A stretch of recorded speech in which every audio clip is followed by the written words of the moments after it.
The honourable member for Cape Breton Centre. Thank you, Mr. Speaker.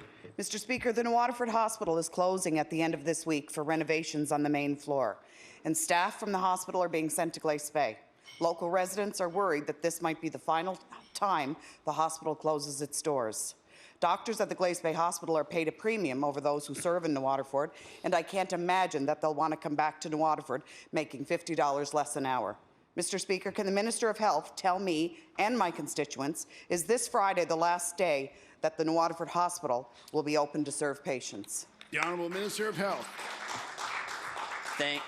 Thank you, Mr. Speaker. I thank the member for the question. Again, the member would know that we're investing heavily in the Waterford area in the future of the infrastructure for their healthcare services, Mr. Speaker. We remain committed to ensuring that we provide healthcare services in that community. As for the current facility that's in New Waterford, Mr. Speaker, we've made it clear there's no plans to cease services being provided at that facility, Mr. Speaker, till after we have a new centre available for that community to receive care.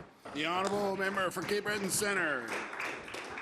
Thank you, Mr. Speaker. Mr. Speaker, many major renovations and upgrades to the physical building at the New Waterford Hospital have been going on for 2 years now, even though the Liberals announced that the hospital would be closing more than a year ago. Mr. Speaker, rumours are going around in the community that the government plans to sell the hospitals that miners paid for to a private nursing home to operate for $1. Mr. Speaker, can the minister confirm that upgrades to the New Waterford Hospital are being undertaken to get the property ready to be transformed into a private nursing home? The Honourable Minister of Health. Thank you, Mr. Speaker. What I can assure the member opposite is that investments in upgrades or maintenance, Mr. Speaker, in the Waterford facility, much like other facilities across the province, are being done because they're necessary to be done, Mr. Speaker, to provide a safe environment for patients and the healthcare providers working within them.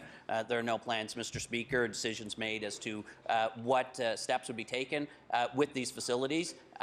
Our focus, Mr. Speaker, is on getting the new facility built for that community, Mr. Speaker, to provide healthcare infrastructure for the next 50 years in that community.